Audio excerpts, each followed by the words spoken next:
הם נמכרים בכל סופרמרקט. הם מסתתרים במוצרי המזון התמימים ביותר, והם עלולים לסרטן ולחולל מחלות. הכירו את החומרים הנחשדים כמסוכנים במזון, שלא תרצו להכניס יותר הביתה.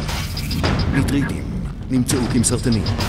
מונוסודיום גלוטומט גורם לדפיקות לב, כאבי ראש, חולשה ולחצים בחזה. חומצה זרחתית פוגעת בכליות וגורמת לבריחת צידן מהעצם. שומן צמחי מוקשה מגביר סיכון למחלות לב וכלי דם.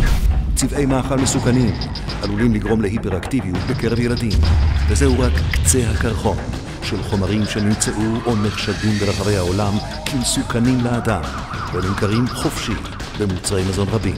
חייבים לשים לזה סוף. כל החומרים המסוכנים למאכל שראיתם עכשיו נמכרים לצערי בכל סופרמרקט בארץ, חוץ מבמקום אחד, עדן טבע מרקט. שלום לכם, אני גיא פרוביזור. אוכל שאני לא אתן לילדים שלי, אני לא מוכן למכור ללקוחות שלי. לכן קיבלנו בעדן טבע מרקט החלטה חשובה. אצלנו לא מוכרים מוצרי מזון המכילים רכיבים מסוכנים למאכל. היום קיימים אלפי מוצרי מזון המכילים רכיבים מסוכנים העלולים לסכן את הבריאות.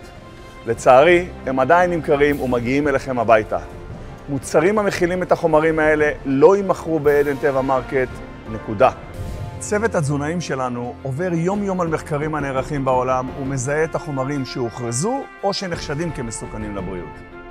למוצרים אלה אין כניסה לעדן טבע מרקט, כי כשמדובר בבריאות שלכם, יש לי כלל ברור. אם יש ספק, אין ספק. העיקרון הזה עולה לנו הרבה כסף. רק הוויתור על מוצרי הקולה לדוגמה גורם לנו לאובדן הכנסות של עשרות מיליוני שקלים בשנה. תראו לי עוד סופרמרקט אחד במדינה שמוכן לוותר על הכנסות כדי לשמור על הבריאות שלכם. אפשר וצריך לאכול בריא יותר. ויש רק מקום אחד לעשות את זה, כאן, בעדן טבע מרקט.